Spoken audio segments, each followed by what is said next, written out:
What's up, everybody? It's your boy MP. And your boy AZ. And today we're going to talk about the 2023 recession. Is it going to happen? How did we get here? What do we expect? Okay, look, we're going to start with how the hell did we get here? We got here because of a pandemic, COVID-19, back in 2020. What that caused is it caused economies to slow down and shut down. Like we had here in the U.S., we had shutdowns. People stayed home. People got stimulus. People got EDD. A lot of scammers during those times too, right? But what happened was the U.S. was printing tons and tons of money. Believe it or not, they actually printed 40% of all U.S. dollars in existence today, okay? And that caused uncontrollable inflation. All right, that's how we got here, right? What is the Federal Reserve doing to fight inflation? They're doing quantitative tightening. What that is they start increasing the interest rates. All right, every time they increase the rates, they're expecting people not to borrow as much. They're expecting people not to consume as much. So that way, inflation can come back down to a sustainable, rate, right? Which is typically around 2%. If I'm not mistaken, we're at 6%, a little bit over 6% right now, which is not where they want to be, right? And then they have a rate goal of 5.2%, which is kind of seems impossible right now, right? But we're going to talk about how they fight this inflation, right? They fight it in 3 easy phases, okay? Phase 1 is when they start slowing down the interest rates, right? They start increasing the rates, then they kind of slow them down. That's phase 1. Phase 2 is when they stop them. They pause, they don't raise rates anymore, okay? And then phase 3 is when they start cutting them, right? This is when people start borrowing stuff. This is when assets grow in value. This is when inflation finally hits the asset class and you start making money on your investments, okay? Look, right now, in this current situation, March 21st, we're still in phase 1, okay? We just went from a 0.5% rate down to a 0.25% rate, right? There's many people like myself that think that was done too prematurely. I think he should have just stayed, Powell should have stayed at 0.5%, right? I don't think that 0.25% is sustainable right now. And actually, I think if he sticks with that, it's going to be a longer range of time before we start seeing inflation go back down to 2%. Look, tomorrow, March 22nd, is a very important date. It's a very important date because we're going to find out what Powell plans for the Federal Reserve are for the future, the rate increase for March 22nd, and what is, the rate increase, the percentage that we want to be at, right? Look, in my opinion, I'm not a financial advisor, right? We did post earlier how you should have 3 to 6 months worth of necessary expenses, emergency funds, right? Like your rent, your groceries, your gas, stuff like that. And you should be trying to pay off all your debts without touching that emergency fund money, right? This is what we're doing. This is what we recommend other people to do, okay? Other than that, you should also be either starting a side hustle, learning a new skill, and improving your value in the job market, right? Or stacking up your cash for any, investment opportunities that are going to come, because this is also the time where new millionaires are made. Now, in my opinion, on March 22nd, there's going to be 1 or 2 things that are going to happen, okay? 1, we're going to go back up to 0.5% rate increases, which is going to cause a stock market crash. The Fed doesn't want to do that. They're like married to the stock market. So they're most likely going to stick with 0.25%. And they're going to say that they're going to have to do this for much longer than expected because inflation is still not dropped where they want it to be. And they're also probably going to raise the 5.2%, like perfect, comfortable rate to probably 6 or 7%, in my opinion. Once again, I don't want you guys to think I'm a financial advisor or I'm time traveling or anything like this. This is just what I'm seeing, what I've been seeing, and from the research I have done, okay? So until tomorrow, we're gonna have to find out what's gonna happen, and what's Powell's position? Is he gonna be hawkish or dovish? Is he gonna be going in there like a bull, or is he gonna be running away like a scared chihuahua? We don't know. But I don't know, AZ. Like, what are your thoughts about this, bro? Like, I just think 5.2% to go down to 2% inflation is just ridiculous. I think it's impossible, and I personally think, like I said, the comfortable rate's going to probably be between 6 and 7%.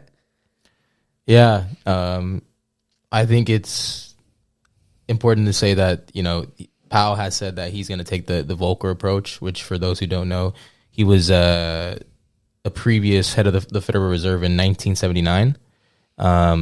And when he took over, I think inflation was about 18%. So, wow. And what he did, I mean, he took a really aggressive approach. And he even put it high enough so that it would reach 22% inflation at some point.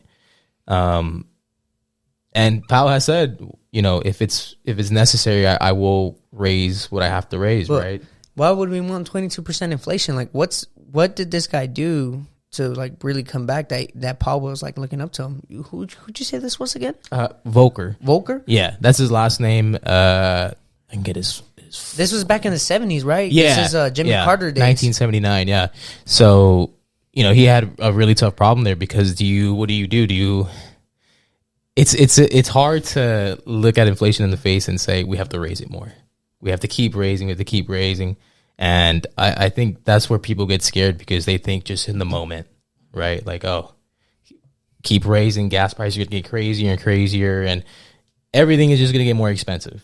And you guys got to remember, we're here because of fiat currency. If you don't understand what fiat currency is, we'll do a future episode on that. But pretty much, man, the dollar is backed by nothing.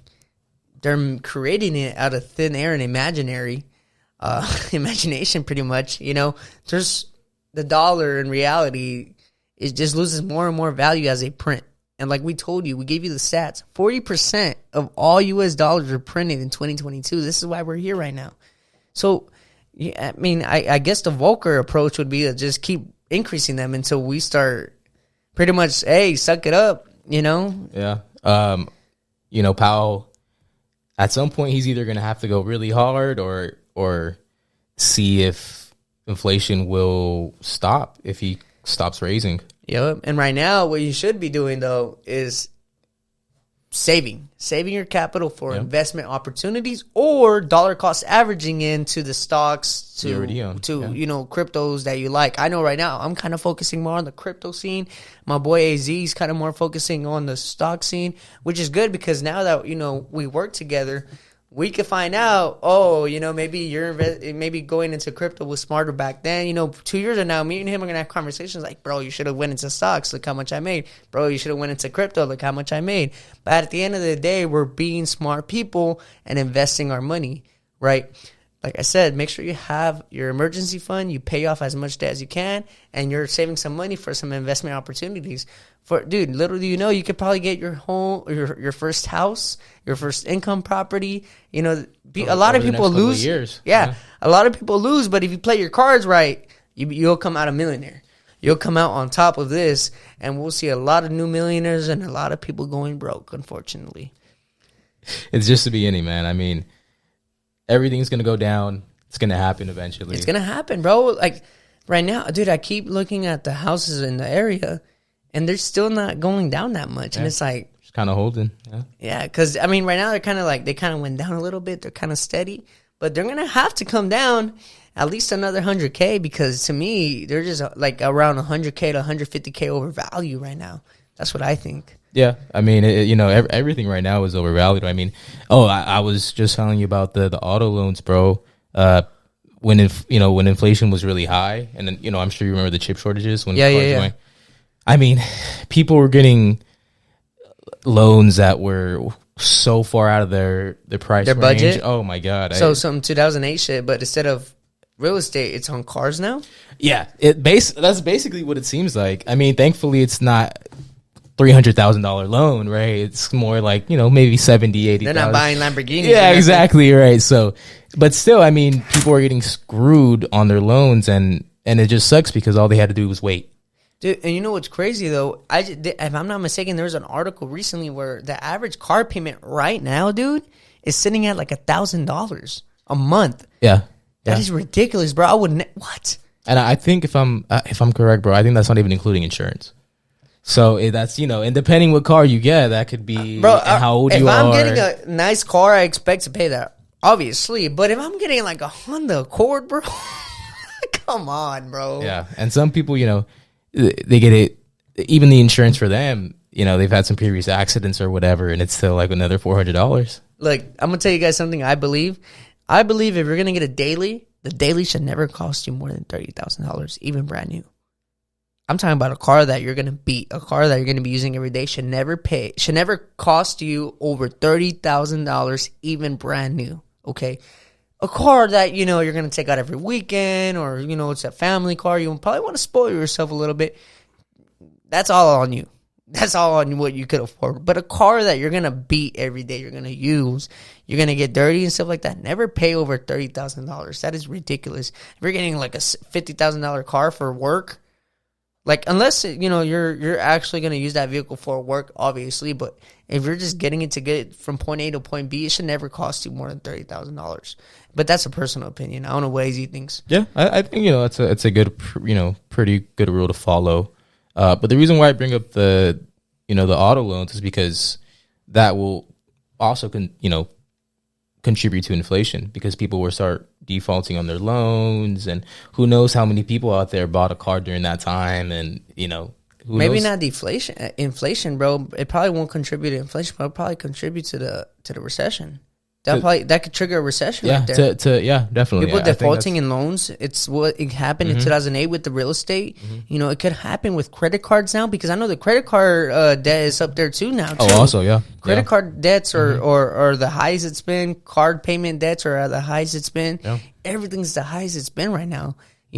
So play it smart. If you're still in your little bucket of a car, stick with it, bro. Stay in it. Stay in it. Don't get nothing new, bro. I don't care if you have the money for it. Save that money, find investment opportunities, and stay tuned for the bull room. That's where we're going to be talking about investment opportunities. We're going to be looking into real estate. We're going to be looking into crypto. We're going to be looking into stocks, all that. But, let's call it a day now. All money in, no money out. Stay dedicated, stay motivated. This is your boy MP. Boy AZ. And, we had a great time talking about this. A little, urgent video just to get out there before tomorrow, March 22nd, an important day. We're expecting to hear from Powell. But, let's hope for the best. But at the same time, let's hope for better opportunities. We'll see you on the next one. Disculpa la tardanza y los dolores de cabeza, ¿sabes? Agradezco tu paciencia y esta gran oportunidad. Dile.